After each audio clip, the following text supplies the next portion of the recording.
Let's begin with a quote. Art transports us from a world of man's activity to a world of aesthetic exaltation. And for a moment, we are shut off from human interests. Our anticipations and memories are arrested. We are lifted above the stream of life. Yeah. This is Clive Bell that wrote this kind of wonderful quote. And you'll see that it captures something about the aesthetic experience that artists hope that art does, is that when we encounter a work of art, that somehow these works of arts, they move us, they shake us up, and they take us someplace else. And for a moment, when we look at them, the rest of the world disappears around us, and we are in this place of aesthetic exaltation. We feel something and we go somewhere. Now, this is what we're going to explore, and many of the times we call this the aesthetic experience.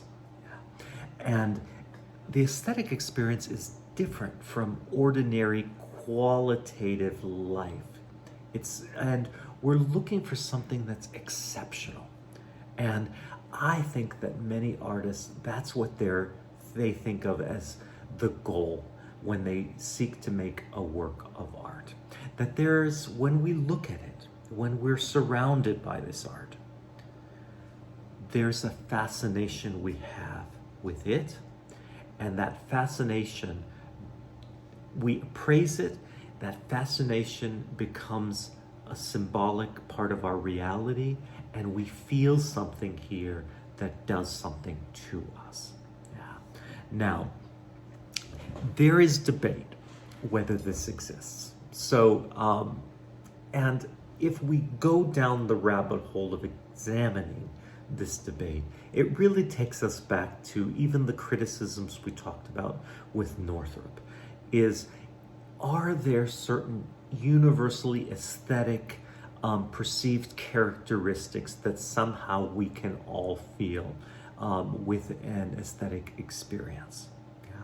So can all of us really see this green, these forms in the same way? Yeah.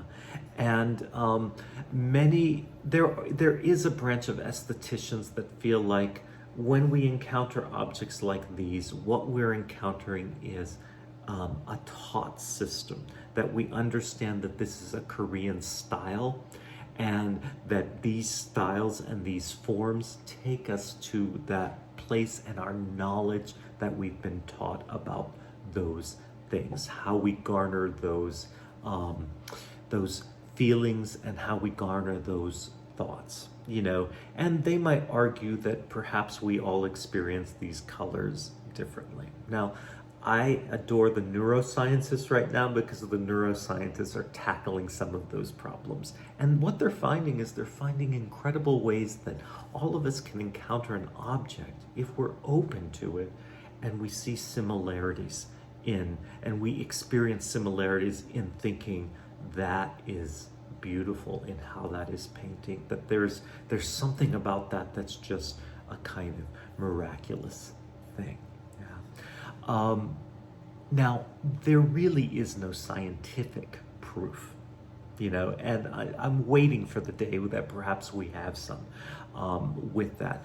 But there are examples of people who've studied it and have proposed thoughts that bring us to this intuitional way of thinking about it. So Edmund Husserl, he lived from 1859 to 1938.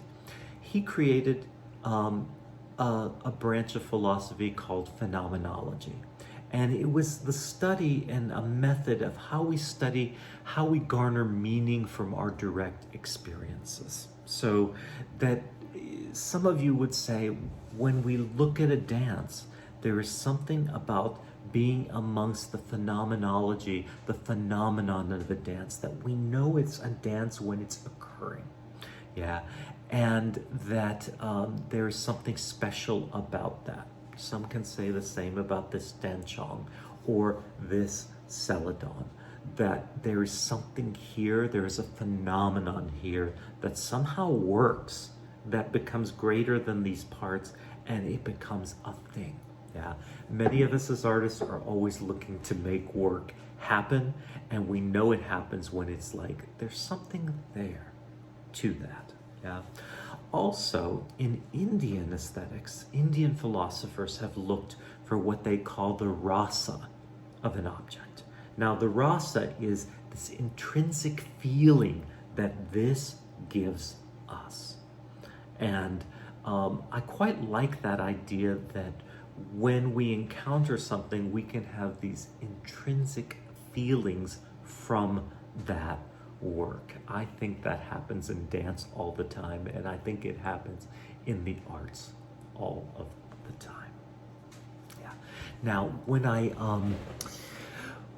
I dive down the rabbit hole of like, what can I say to look for whether these things exist or not, this aesthetic experience? Because most artists hold on to the fact, and I'll get to that thought in a moment, why they hold the fact that this exists.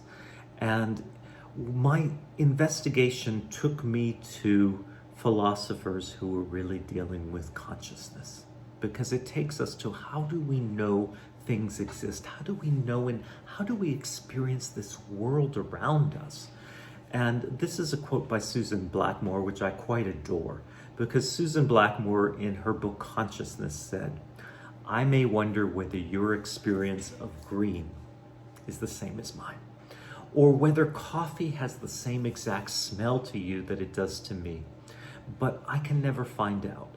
These ineffable, these indescribable qualities are what philosophers call qualia." And although there might be much dispute about whether qualia exist, the redness of a shiny red mug is a qual, the soft feel of my cat's fur is a qual, and so is the smell of coffee. These experiences seem to be real, they're vivid, they're undeniable, and they make up the world I live in. Indeed, they are all I have. So I quite like this, because she's talking about things that most of us can say when we feel the fur of a cat. There's something wonderful and soft about it. Red is a color that many of us, if you like red, you can appreciate the redness of an apple. And these things are vivid, and these are vivid experiences for us. Yeah. Now, here's another quote. This is a neuroscientist. This is Antonio Damasio, who says this. And I quite like, again, that the neuroscientists are tackling these ideas. He said, "We share our image-based concepts of the world with other humans, and even some animals. There are remarkable consistency in the constructions different individuals make of the essential aspects of the environment, the textures, the sounds, the shapes, the colors, the space." Yeah, so this is a neuroscientist saying that when we encounter things in our humanness, we feel something that can have remarkable consistency between us and others. Now, why is this important? Well, most artists who make a work want the work to resonate with the people that see the work and encounter the work. That somehow, when we come to this, it transports us. It somehow gets inside of us. It shakes us.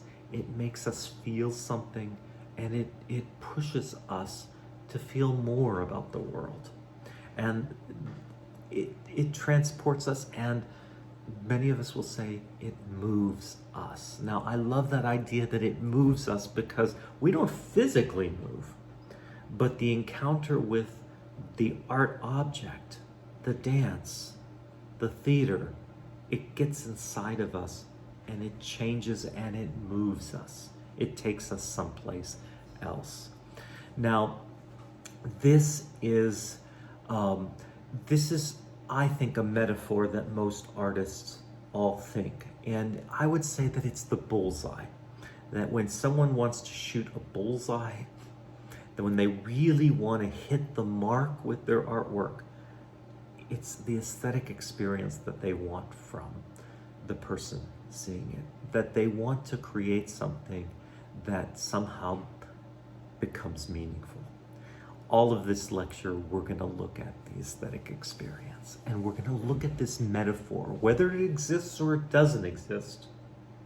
We're going to look at it as a metaphor of what artists are interested in. Enjoy the lecture.